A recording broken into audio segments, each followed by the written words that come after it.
biasa bisa lambaikan tangannya? Ya bilang kanan kirinya, ih luar biasa banget kamu hari ini. Oke saudara, silakan duduk. Hari ini Pastor Judi sedang melayani di GMS Palangkaraya bersama dengan Ibu Debbie. Ya, beliau menyampaikan salam hangat buat Bapak Ibu Saudara di tempat ini. Terima salamnya? Betul? Ya, nanti Selasa saya sampaikan salam balik ya. Hari ini kita mau belajar tentang menghidupi perkataan Tuhan. Katakan menghidupi perkataan Tuhan. Setiap hari Minggu kita dengar firman Tuhan, betul ya? Ada banyak kebenaran saudara dan saya terima. Namun itu enggak cukup, saudara dan saya perlu untuk melakukan apa yang kita dengar. Setuju? Ya, kita harus melakukan apa yang firman Tuhan sampaikan. Kebenaran yang diperkatakan, khotbah yang disampaikan, renungan dan pewahyuan yang Tuhan taruh dalam hidup kita. Tidak hanya berhenti untuk saudara dan saya mendengar. Tidak hanya berhenti untuk saudara dan saya tahu. Tapi kita perlu untuk melakukannya. Setuju? Kita perlu untuk menghidupinya. Nah, bagaimana kita bisa menjalankan perintahnya? Bagaimana kita bisa menghidupi firman Tuhan? Bagaimana kita boleh melakukan hidup di dalam peraturan-peraturan Allah? Beberapa orang akan berpikir, loh kalau kita ngomongin tentang peraturan, hukum dan sebagainya, nanti kita akan malah jatuh jadi legalistik gitu ya. Jadi cuma aturan ya. Banyak orang berpikir seperti itu. Karena begini, kalau ada aturan kok kayak hidupku rumit banget sih. Dikit-dikit diatur ya kan. Peraturan. Kita sering dengar juga pernyataan bahwa kekristenan itu adalah hubungan. Betul? Kita sering dengar bahwa kekristenan itu bukan agama. Tapi hubungan itu benar. Tapi dengan nafas yang sama. Hubungan itu harus diatur. Setuju? Hubungan itu perlu diatur. Ya. Karena apa? Karena peraturan itu menjagai hubungan. Saya coba kasih ilustrasi ya. Beberapa dari saudara ada yang sudah menikah. Yang sudah menikah bisa lambaikan tangan. Ya, beberapa dari saudara sudah menikah. Waktu saudara di hari pernikahan saudara ya. Hari pemberkatan nikah saudara. Semua udah rapi. Venue-nya udah siap ya. Bunga di mana-mana ya kan. Udah bagus sesuai dengan selera saudara. Misalnya aku nih sukanya nikahnya itu outdoor. Di mana? Di pantai. Ya, di pantai bukan di laut ya. Di pantai ya. Saudara udah siap. Ini bakal jadi seru nih pernikahannya ya kan. Di pantai semua rekan-rekan saudara sudah hadir. Keluarga saudara sudah hadir. Bahkan yang memberkati sudah hadir. Lalu saudara dengan pasangan saudara berhadap-hadapan. Iya. Waktu berhadap-hadapan mengucapkan apa? Janji pernikahan, betul?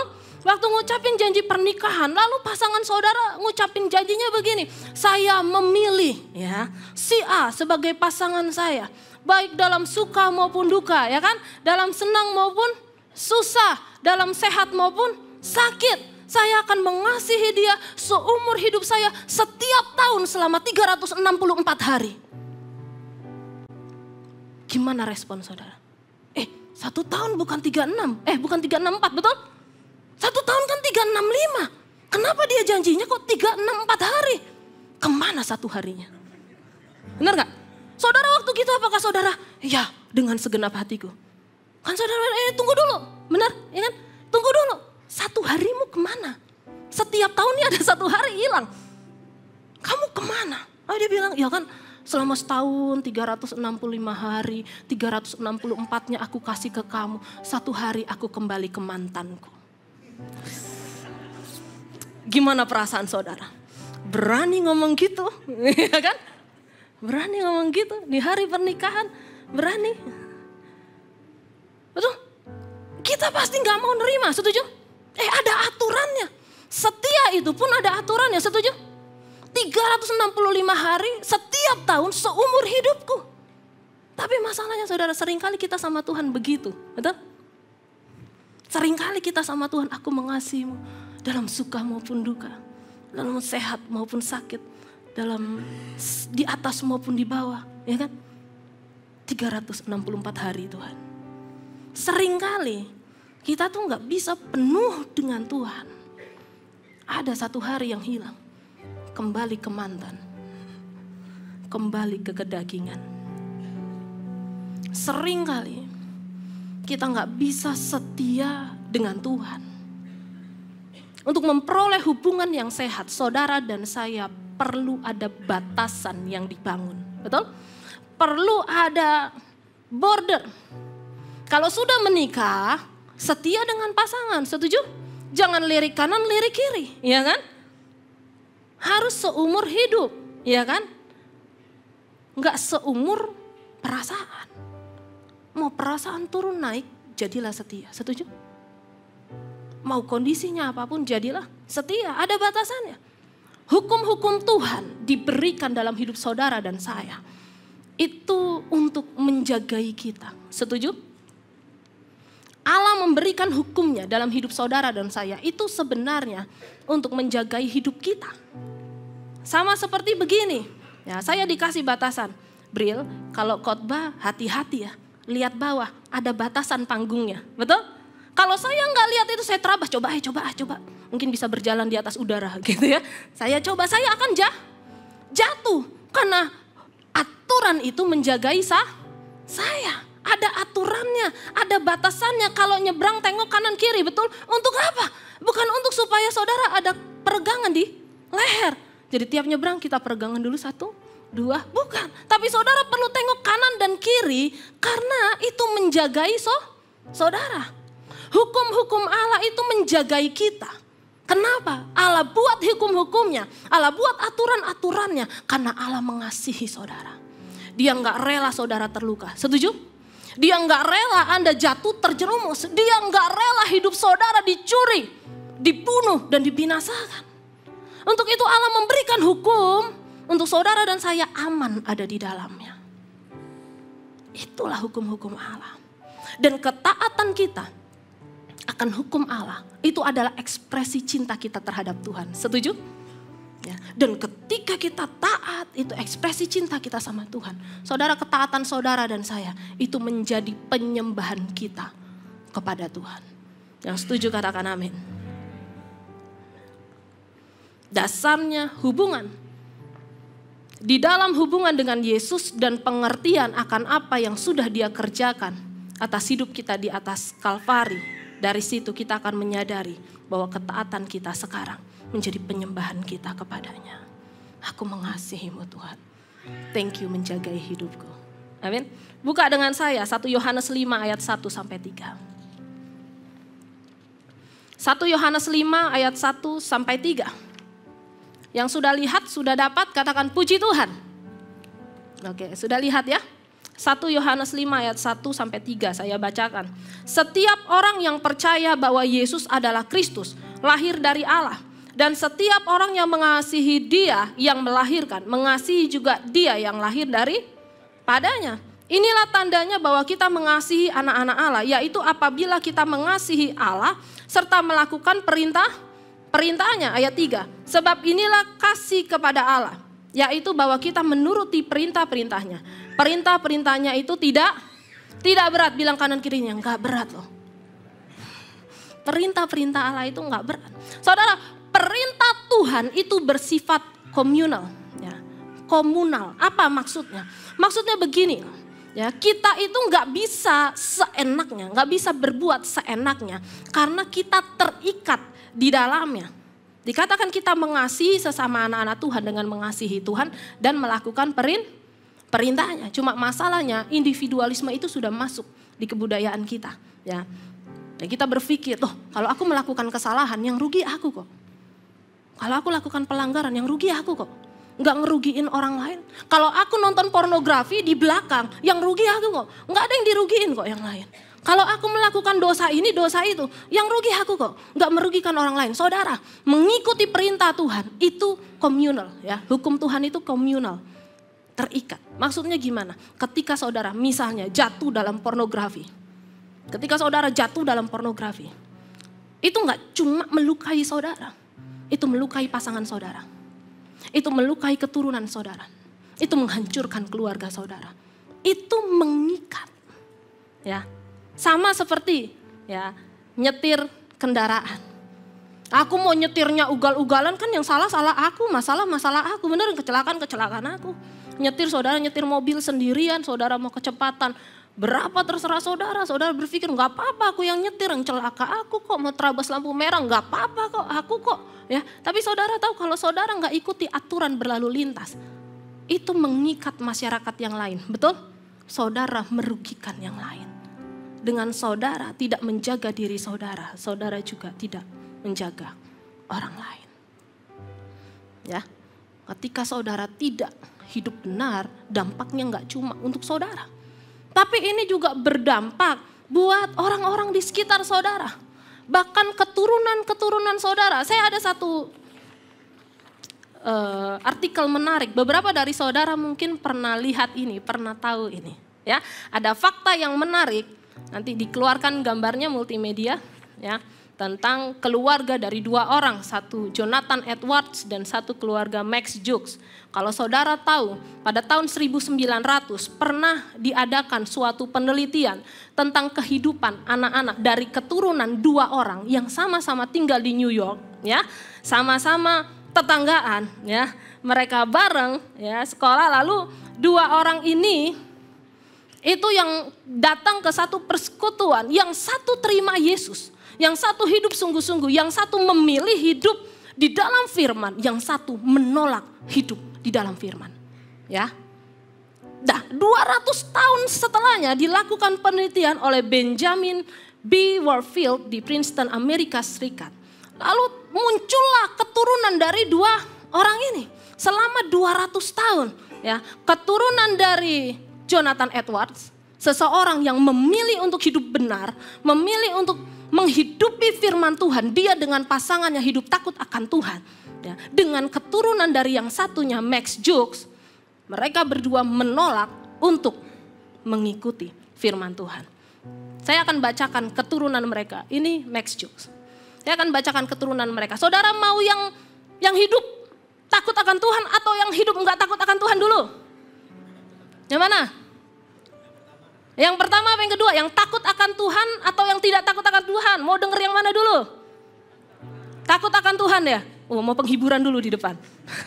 Kita lihat keturunan dari orang-orang yang takut akan Tuhan. Kita lihat Jonathan Edwards. Dalam 200 tahun, Jonathan Edwards memiliki 929 orang keturunan dengan reputasi sebagai berikut. 300 orang pendeta, misionari, guru Alkitab. 120 orang sebagai profesor. 14 orang sebagai rektor university. 60 orang sebagai pengarang buku yang baik dan terkenal, 60 orang lebih menjadi dokter, 110 orang menjadi pengacara, beberapa menjadi pengusaha yang terkenal di USA, 3 orang menjadi anggota Kongres, 1 orang menjadi wakil presiden Amerika, dan tidak seorang pun berutang kepada negara. Oke? Selama 200 tahun, 929 keturunan dari Jonathan Edwards. Begitu keturunannya. Saudara mau lihat versi satunya? Max Jukes? Oke, kita lihat. Max Jukes memiliki 1026 keturunan dengan reputasi sebagai berikut. 300 orang pernah dipenjara rata-rata 13 tahun. 440 orang hidup pesta pora dan mabuk-mabukan. 100 orang pecandu alkohol. 310 orang hidup sangat miskin dan sebagai gelandangan, 55 orang menjadi korban kenajisan, 130 orang menjadi pelaku tindak kriminal, 60 orang sebagai pencuri dan perampok, 190 orang sebagai pelacur, 7 orang sebagai pembunuh. Satu pun dari keluarganya tidak ada yang memberikan kontribusi yang baik kepada lingkungannya dan mereka semua membebani negara dengan hutang 1,2 juta US dollar. Saudara mau yang mana? Ketaatan saudara hari ini itu enggak cuma saudara yang nikmati, tapi keturunan-keturunan saudara selanjutnya. Amin.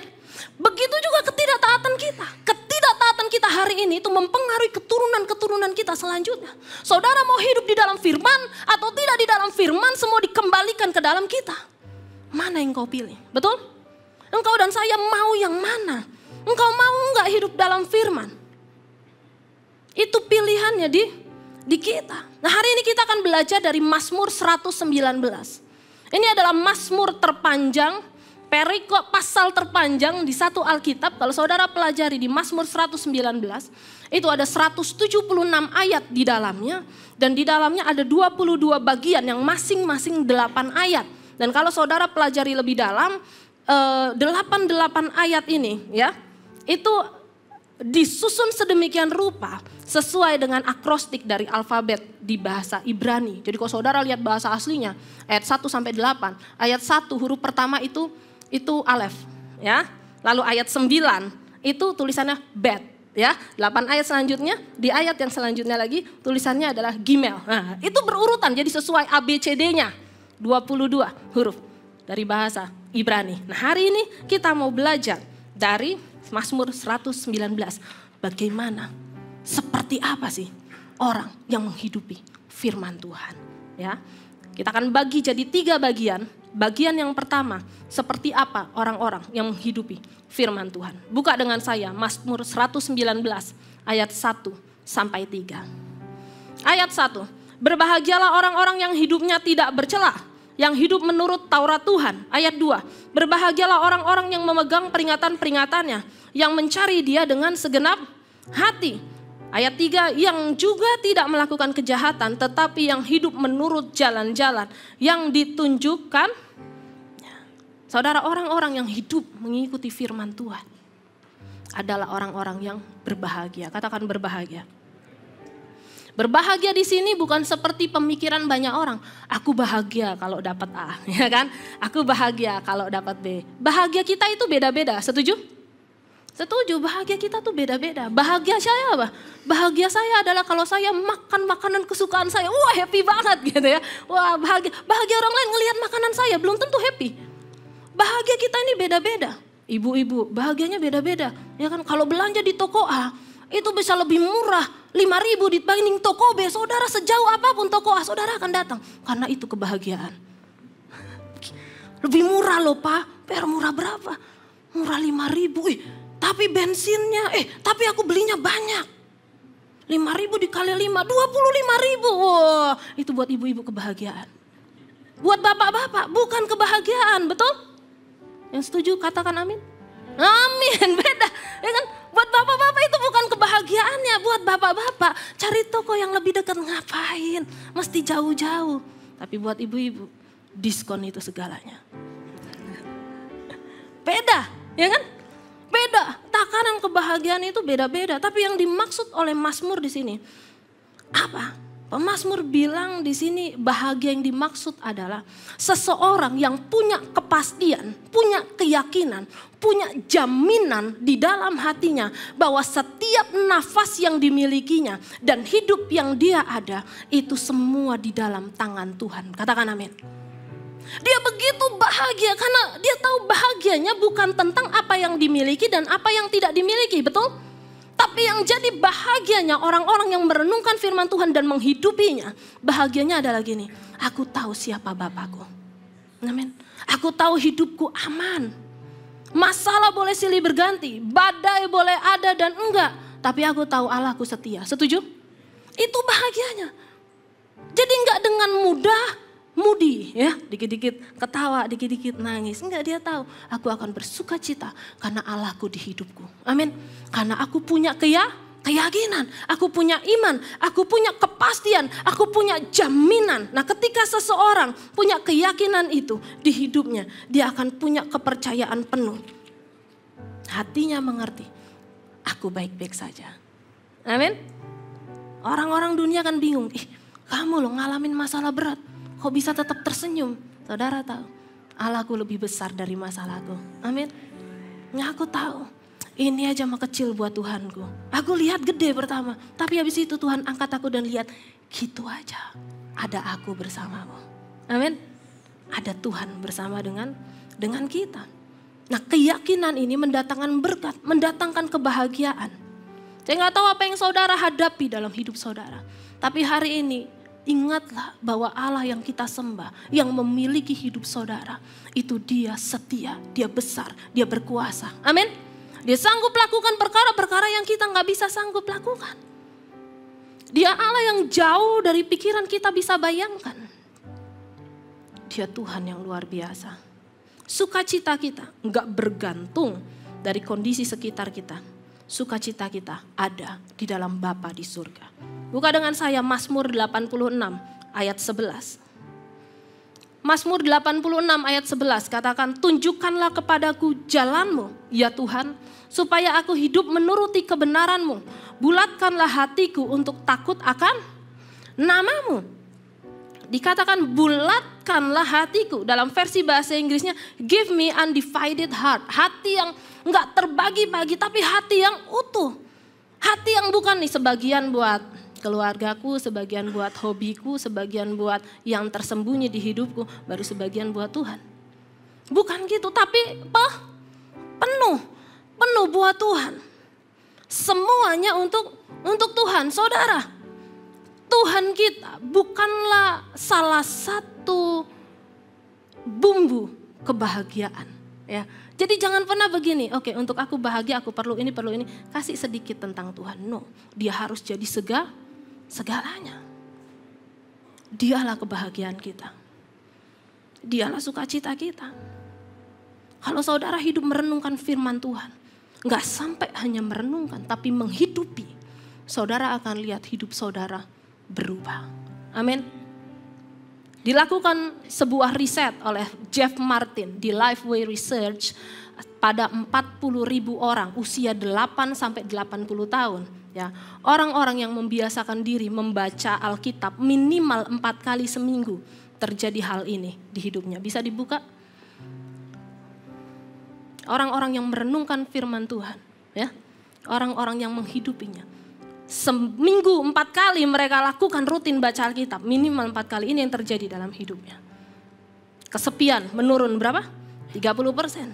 Emosi, ya, marah-marah, ya, emosi yang gak terkontrol itu turun 32%. Kepahitan di dalam hubungan itu turun 40%. Kecanduan alkohol turun 57%. Kekeringan rohani itu turun 60%. Nonton pornografi turun 61%. Apa? Ketidaksetiaan turun 68%. Yang meningkat apa? Saudara jadi orang-orang yang sharing iman saudara. Ya, ada yang keluar dari hidup saudara, meluap sampai 200%. Bahkan saudara discipling others, saudara ini berdampak buat hidup orang lain. Saudara membangkitkan orang lain. Saudara jadi jawaban buat orang lain. Itu meningkat berapa? 230%. Kita tahu. Gak cuma kita yang diuntungkan. Sekitar saudara diuntungkan. Ketika saudara merenungkan dan menghidupi firman Tuhan. Yang setuju katakan amin. Berbahagialah orang-orang yang hidupnya sesuai dengan firman Tuhan. Yang kedua, bagian kedua. Tadi kita udah lihat berbahagia orang-orang yang merenungkan firman Tuhan. Yang kedua, kerinduan dari pemazmur untuk menghidupi firman Tuhan. Lanjut ayat 4, 5, 6. Engkau sendiri telah menyampaikan tita-titamu supaya dipegang dengan sungguh-sungguh. Sekiranya hidupku tentu untuk berpegang kepada ketetapanmu, maka aku tidak akan mendapat malu apabila aku mengamat-amati segala perintahmu. Dikatakan hidupku untuk berpegang kepada ketetapanmu. Saudara, ini bukan cuma angan-angan gitu ya. Dipingin loh hidup benar gitu. Bukan. Tapi ini tuh sebuah doa yang dinaikkan oleh pemazmur. Tuhan, aku mau hidup menyenangkanmu. Amin. Pemazmur taruh kerinduannya, Tuhan, mampukan aku untuk memenuhi, menaati, mengikuti firman-Mu. Mari kita jujur terhadap diri kita. Kita ini cuma suka melakukan apa yang kita suka. Setuju? Benar gak? Kita ini cuma suka melakukan apa yang kita suka. Coba tengok kanan kirinya. Sama. Kita ini suka melakukan apa yang kita mau. Ya gak? Kalau kita gak mau, kita gak akan lakukan. Tapi kalau kita mau, kita akan lakukan. Kalau kita suka, kita akan lakukan itu. Karena itu kecenderungan kita sebagai manusia. Sulit sekali untuk melakukan apa yang bertentangan dengan kemauan kita. Untuk itu kita perlu Tuhan, bantu aku. Bantu aku untuk hidup benar. Sering kali yang kita lakukan, kita terlalu keras kepala, kita mintanya macam-macam dan datang ke surga. Tanda tangan. Tuhan, tanda tangan di proposalnya. Ayolah, oke lah. Tuhan masa gini aja gak mau tanda tangan. Ayolah. Seenak-enaknya sendiri. Semau-maunya sendiri. Padahal ketika kita taruh kepercayaan kepada Allah, saudara akan lihat jauh dari apa yang pernah kita tulis, Allah akan kerjakan itu buat hidupmu. Amin. Jauh dari semua yang pernah kita pikirkan. Aku mau ini, mau ini. Saudara, ketika engkau masuk ke janjinya Tuhan. Ketika engkau menggenapi apa yang Tuhan mau. Saudara akan, wow, ini jauh lebih besar dari apa yang aku mimpikan. Setuju? Itu Allah kita. Jangan mudah ditipu oleh dunia. Tapi minta Tuhan, mampukan aku untuk mengikuti maumu. Mampukan aku untuk hidup taat, takut akan Tuhan. Mampukan aku. Enggak cuma tahu firman, tapi hidupi firman. Amin. Aku mau engkau Tuhan. Adam Clarke, seorang komentator Alkitab bilang begini. Without you, I can do nothing. My soul is unstable and fickle. And it will continue to be weak and uncertain until you strengthen and establish it. Sering banget kita tuh bilang, Tuhan, aku nih gak bisa lakukan apapun. Jiwa kita ini gak stabil, saudara, percayalah. Betul? Kita ini kalau ngomongin tentang hati kita sendiri tuh gak gampang. Ada banyak misteri yang kadang hati kita tuh, hatiku kok kayak gitu. Betul? Ada banyak area-area yang kita sendiri kadang, ternyata hatiku jahat ya. Ternyata sulit ya untuk aku melakukan firman Tuhan. Minta pertolongan Tuhan, setuju? Saya sering cerita ini, saya akan ceritakan di tempat ini. Satu kali saya khotbah di AOG di Samarinda, waktu itu judul khotbahnya dengan cara bagaimana kita menghina nama Tuhan. Judulnya ngajar anak AOG kok ngeri banget gitu ya. Dengan cara bagaimana kita menghina nama Tuhan. Khotbah hari Minggu, hari Senin full timer libur.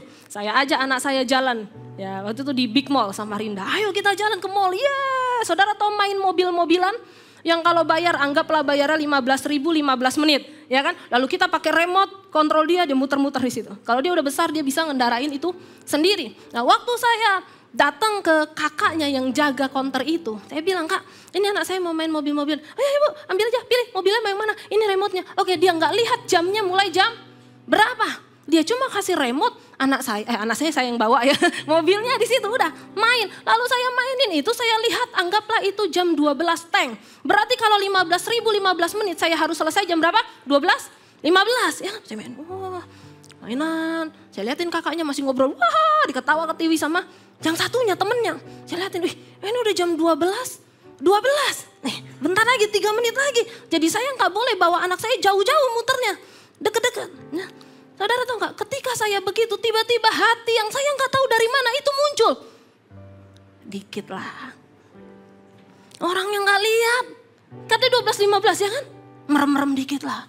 Tahu-tahu 12.30. 12.30. Ya ampun Kak, sorry ya kan? Seringnya begitu ya nggak? Udahlah merem-merem dikit. Nggak apa-apa ya kan? Atau tunggu aja Bril. Tunggu sampai kakaknya gini. Bu. Udah selesai Bu, 12.15. 12.15 ya ampun aku gak nyangka. Kan tinggal gitu, ya kan? Acting dikit ya kan? Gak ada yang tahu, ya gak? Gak ada yang tahu. Tapi menaati firman Tuhan itu bukan tentang dilihat atau tidak dilihat orang, setuju? Dan kita tahu kita gak bisa menangin itu tanpa Tuhan. Begitu muncul pikiran begitu, tiba-tiba ada suara yang lain di dalam hati saya dan mulai bilang, dengan cara bagaimana Brili menghina namaku. Saya langsung kaget. Saya tahu dengan cara korupsi 15.000 Tuhan.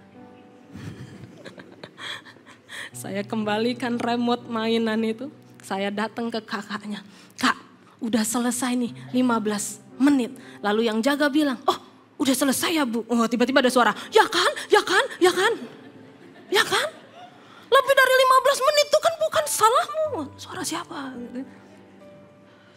Tapi hari itu saya tahu. Ketika kita menyerahkan Tuhan, aku mau belajar taat. Roh Kudus akan bekerja. Amin. Dengar suara itu, karena suara itu selalu ada, setuju? Dengar suaranya. Taati perintahnya. Karena dia ada bersamamu. Dia berjalan bersamamu. Karena kata Tuhan, Bril, kalau kamu gak belajar untuk taat di 15.000 ini. Ke depan ada 150.000, ke depan ada 1,5 juta, betul? Ke depan ada 15 juta, ke depan ada 150 juta. Sebut saja digitalnya ditambah, seberapa hatimu kepadaku. Betul?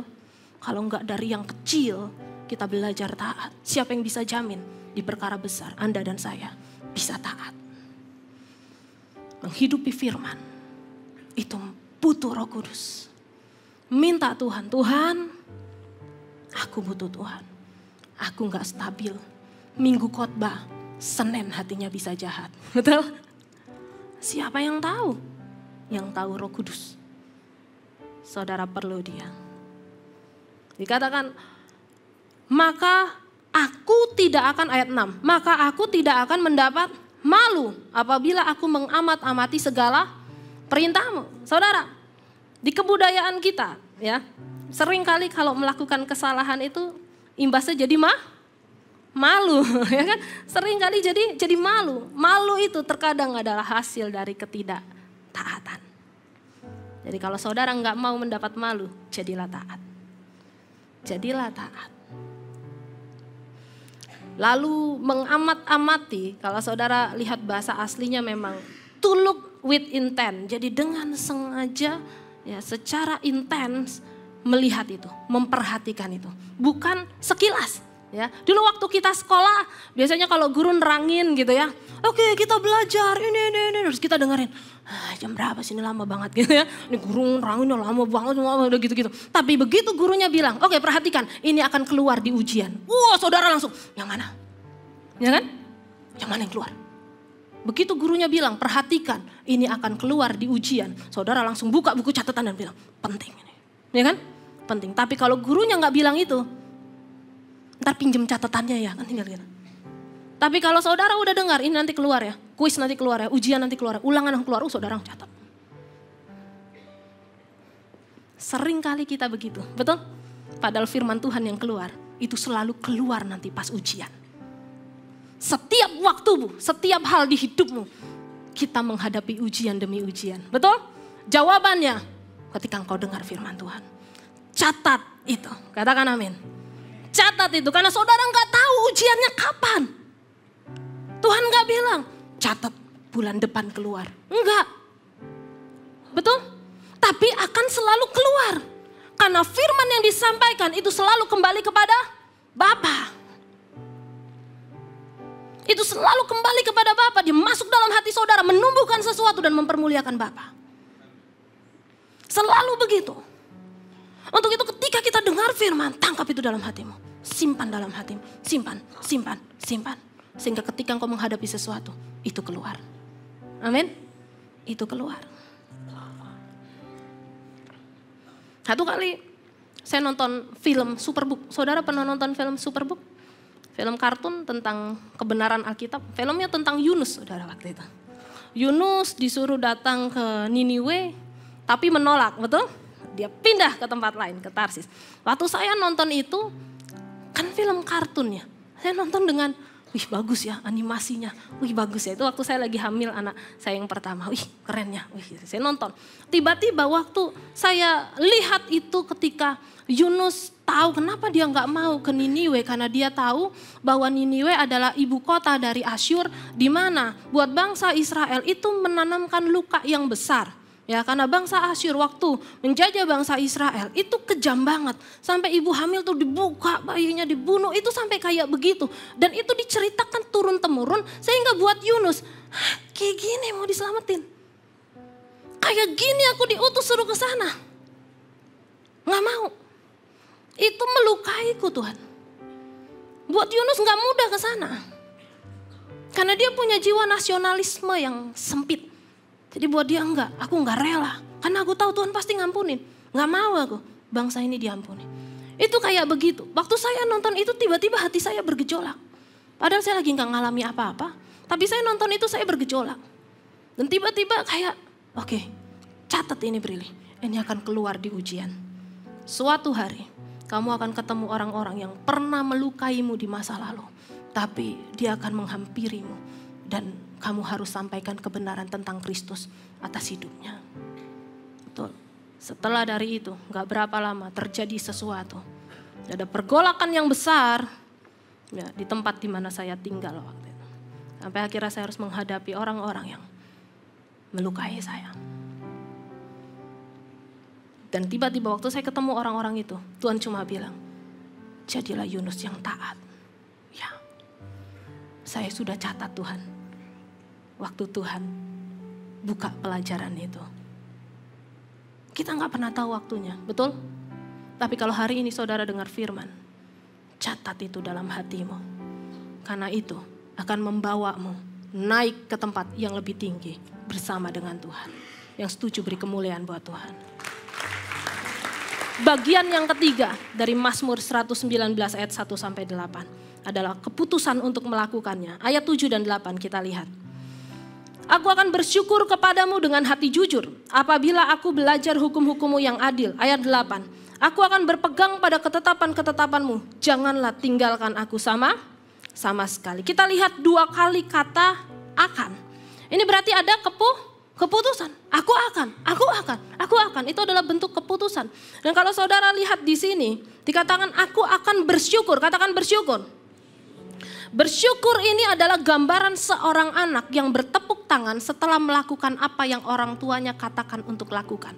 Ya, satu kali anak saya belajar yang kecil, belajar untuk lempar bola ke dalam satu wadah. Ayo lempar. Dia bingung gitu. Ayo lempar, cepetan lempar. Ayo. Mama di depannya ya, di depan ini wadahnya. Ayo lempar, ayo. 1, 2, 3. Waktu dia lempar dan itu masuk saudara. Nah, dia bersyukur. Gambarannya kayak gitu. Dia bersyukur apa? Dia bisa lakukan itu. Amin. Dia bersyukur, dia bisa lempar itu, dia bisa lakukan apa yang orang tuanya mau. Dan dia bersyukur di dalamnya karena apa? Dia maju 1 step. Sama. Ketika Tuhan mengajari kita kebenaran. Tuhan tuh begitu. Ayo Brili, bisa Brili. Lempar bolanya. Ayo taat, ayo hidupi. Ayo Brili, kamu bisa. Ketika saya lempar masuk, wah Tuhan akhirnya aku taat. Aku bisa, aku menang hidupi bagian yang itu. Dan Tuhan, itu kata bersyukur di sana. Saudara, ketika saudara lakukan satu ketaatan, ketika saudara menghidupi satu kebenaran, enggak cuma saudara yang bahagia, Bapa juga bahagia. Amin. Tuhan juga bahagia.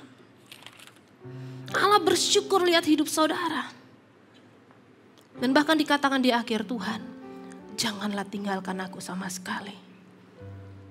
Pemazmur mengerti bahwa untuk menjalani kehidupan di dalam perkataan Tuhan itu tidak bisa jalan sendiri. Amin. Kita perlu Tuhan. Kita perlu menghidupi firman Tuhan. Gimana aplikasinya? Saudara, saya rindu di tempat ini kita jadi jemaat yang dekat dan melekat dengan firman Tuhan. Belajarlah untuk rutin membaca firman Tuhan. Kalau saudara bingung bacanya dari mana, mulainya dari mana? Kalau saudara belum pernah sama sekali rutin membaca Alkitab, mulailah dari Perjanjian Baru. Baca 2 pasal setiap hari. Ya, jangan begini, aku mau baca Alkitab. Tuhan mau ngomong apa? 1, 2, 3, kebuka. Peta. Saudara bingung kan? Apa maksudnya peta ini? Lalu saudara doa lagi. Baca apa? Yang kebuka perbatasan antara Perjanjian Baru dengan Perjanjian Lama. Halaman kosong. Berarti belum waktunya. Dan saudara gak bisa kayak gitu, betul? Kalau kayak gitu terus kita belajar apa? Rutinlah untuk membaca Alkitab. Katakan amin. Ini penting, apa yang mau saudara taati kalau saudara tidak pernah mendengar, betul? Apa yang mau saudara hidupi kalau saudara tidak pernah dapat pewahyuan? Untuk itu penting untuk membaca Alkitab. Saya akan berikan sedikit aplikatif, habis itu kita akan berdoa. Yang pertama, tentukan dulu apa yang mau saudara baca. Oke? Tentukan bacanya. Boleh baca pagi, boleh baca siang, boleh baca malam. Boleh. Bacalah di waktu terbaik di hidupmu. Amin? Beberapa orang paling kudus tuh pagi. Belum tentu. Ya enggak? Kalau pagi udah cepetan. Anak mau sekolah. Tapi benar-benar di waktu di mana saudara mempersiapkannya untuk Tuhan. Ya. Baca 2 pasal setiap hari. Lalu setelah itu lakukan observasi. Bisa dibuka? Gimana mengobservasikannya? Ya. Yang pertama, saudara lihat ini perikop ini tuh ditulis untuk siapa? Lalu yang kedua, siapa tokoh utama yang dibahas di bagian itu? Ini lagi baca ini. Apa nih? Tokoh utamanya siapa nih? Gitu ya. Lalu yang ketiga, apa pesan secara keseluruhan dari bagian yang kita baca? Waktu saudara baca ini pesannya apa sih? Poinnya apa sih? Ya. Lalu yang keempat, bagaimana Allah menyatakan dirinya? Apakah Allah menyatakan dirinya dalam rupa Bapa, dalam Putra, atau Roh Kudus atau karakteristik tertentu ya. Misalnya malaikat yang M-nya huruf besar ya kan. Saudara bisa lihat atau apa? Sifat-sifat Allah apa yang dibahas di situ. Oke? Saudara bisa lihat di situ. Yang kelima, apakah ada kata-kata yang berulang kayak tadi? Akan. Oh, berarti pemazmur mengambil keputusan. Aku akan ke sana, aku akan ke sini. Itu keputusan ya. Saudara bisa lihat mana kata-kata yang berulang. Yang keenam, apakah ada perbandingan? Ada perlawanan. Misalnya begini, ketika saudara baca Mazmur, di depan Mazmur itu membahas Tuhan gitu ya. Kenapa engkau meninggalkan aku, bahas ini. Tapi di akhirnya aku percaya bahwa Allahku. Kok beda nih, ya kan? Nah, saudara bisa kemas, bisa lihat di situ, mulai baca di situ. Ya. Itu observasinya. Lalu aplikasinya, yang selanjutnya. Aplikasinya, yang pertama, saudara cek apakah ada dosa yang harus diakui. Ketika saudara baca, apakah ada dosa yang harus aku akui? Apakah saya perlu melakukan ganti rugi karena dosaku aku merugikan seseorang gitu ya. Apakah saudara harus mengganti rugi? Lalu yang kedua, apakah ada janji Tuhan untukku? Ya, apakah janji ini bersifat universal? Janji ini untuk semuanya atau aku lagi ngalamin pas janjinya itu. Ya, kadang kan ada yang begitu, betul? Ketika saudara lagi ngalamin masalah terus saudara baca tiba-tiba ini pas banget yang aku hadapi. Oke? Ya, saudara bisa cek di situ. Lalu yang ketiga, apakah ada perilaku yang harus diperbaiki? Ya, ada nggak yang perlu aku perbaiki? Apakah aku mau mengubah perilakuku yang negatif ini menjadi positif? Ya, lalu yang keempat, apakah ada perintah yang harus saudara dan saya taati ketika membaca firman? Apakah saya akan melakukannya dalam segala situasi? Oke? Saudara perlu catatan. Ketika kita baca firman Tuhan, saudara perlu catatan. Kalau saudara biasa catat di handphone boleh. Tapi kalau saudara terganggu dengan notif-notif pas lagi buka Shopee gitu ya. Buka itu rame banget ini gitu ya. Saudara bisa pakai buku catatan. Ya, ting-ting itu kan mengganggu kan. Saudara bisa pakai buku catatan dan saudara bisa tulis itu. Oke? Setelah itu saudara sudah renungkan, tulis aplikasinya. Yang terakhir adalah saudara berdoa. Apa yang didoakan? Sampaikan kepada Tuhan sesuai dengan apa yang saudara dapat dari pembacaan itu. Lalu yang kedua, apakah ada hal-hal yang harus saudara doakan? Atau ada orang-orang yang saudara mau doakan? Oke? Mulai praktek ya. Mulai praktek. Kita mau sama-sama mengenal firman Tuhan. Dan kita mau sama-sama menghidupi firman Tuhan. Kita mau Tuhan, aku mau mengenalmu. Aku mau lebih dalam dengan Tuhan. Gak cuma tahu, tapi hidup di dalamnya. Yang setuju, mari bangkit berdiri.